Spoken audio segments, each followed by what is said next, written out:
Williams has been working in the hospitality industry for years. First as a doorman, then a barback, and finally a bartender. And now he regularly consults with restaurants on their cocktail menus through his company, Pour Souls. And Tim joins us now with a taste of his specially crafted cocktails. And Tim, I love your approach to this because you say you want people to feel as comfortable making a cocktail at home as they are when they go out and order one. Absolutely. So the point of our business, Pour Souls, is to help people feel comfortable navigating cocktail menus the same way they're comfortable navigating food menus. So we teach a lot of cocktail classes, and we do some cocktail mixers as well, just to sort of take a lot of the guesswork out of making cocktails at home. Okay, so the two that you're gonna make two for us, Yep. and both of them sound difficult. Okay. But are they? That's the question. So the first one that we're doing is actually based on a really classic formula called the Daisy. This is the Calabrian peach sour that we did for the opening of Olio e Puy here in Chicago. So a daisy is, a sour. So it's gonna have fresh citrus, sugar, and a spirit component, but it also has a modifier. So like think Cointreau or Saint Germain or something like that. Okay. So this cocktail that we made, excuse me, is a vodka and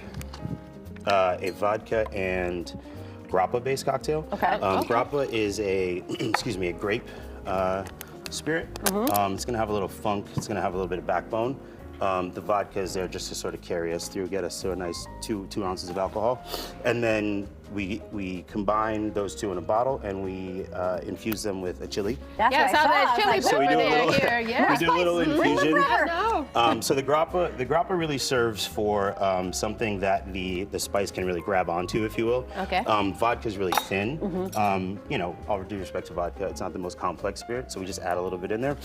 We infuse it, we make it spicy, we add peach, and then we do a little bit of lemon, and then we do some salt solution as well as some spicy bitters. Spicy bitters. Oh, I was Yep. gonna say, was that a soy sauce or something? No, so that's spicy bitters, and then there's also a solution of water and salt in there. Okay. And that's just sort of the same way with food. It helps in cocktails. It helps the flavors pop a little bit. Yeah, you gotta season your drinks okay. like you season your food. Absolutely. Oh, yeah, but I had never really thought about putting salt into a cocktail, so Yeah. that's what you're here for.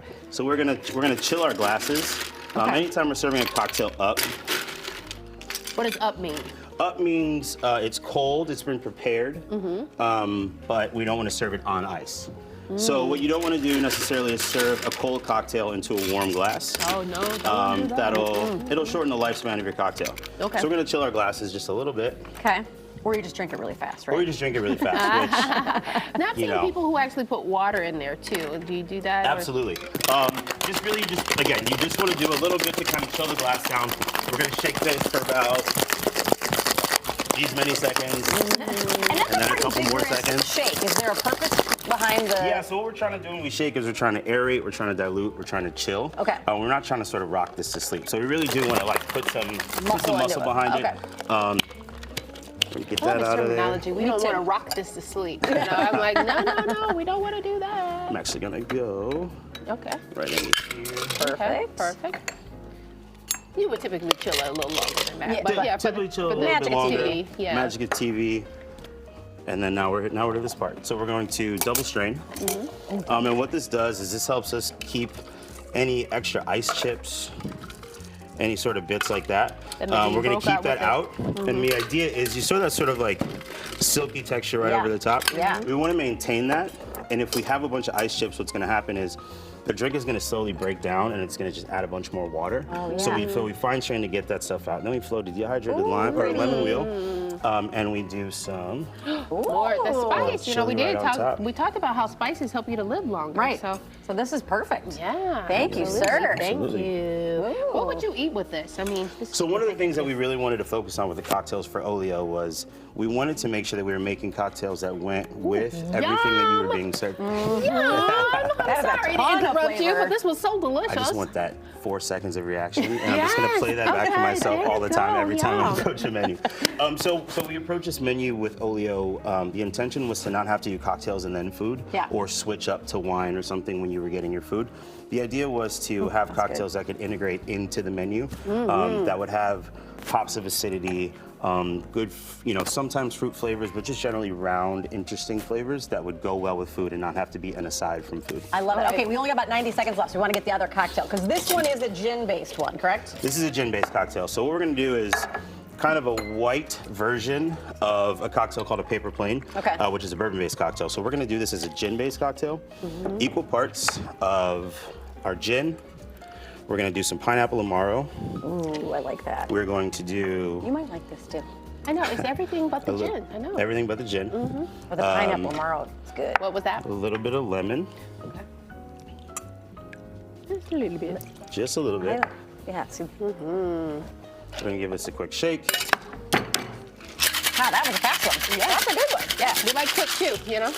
But That actually, you used the cubes of ice instead of the huge cubes. I use the big ones because we're gonna serve this on a cube. Whoops.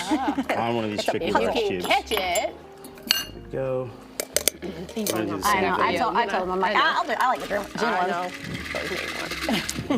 I love cute though. So this is pretty. gonna be a little bit bitter, a little bit citrusy. You're gonna get the gin. It's not gonna be that sort of overwhelming fruit, sort of sweet, kind of like nicely balanced. There's gonna be a little bit of bitterness in this one that kind of goes Oh, is back that color. right there? Oh, yeah. That one spot in the back of your. Uh-huh. Yep. And then this one we're gonna do It's bag. Little bit of Spearmint. sage. Oh, some sage. Ooh, that makes it Ooh. savory, I right? only Yes. made one because you said we 90 know. seconds, and I'm not gonna lie, I panicked a little bit. Oh, okay. That's okay. That's all right. Ooh, that's good. Is Yeah. it? Do you want to try that? No. Okay. Thank you. All right, FourSoulsChicago.com is where you find Tim and get more of his wonderful recipes. You still have classes? Yes, we teach cocktail classes. We do 1 to 2 a month. We do an open house tasting once a month, and we also do a Four Souls Cocktail Club, which you can find more about on our website. That All sounds right. Well, if fun. you serve this, a Calabria and peach sour, you got me. Yeah, me All too. right. Thank you, Tim. Thank you. Thank you.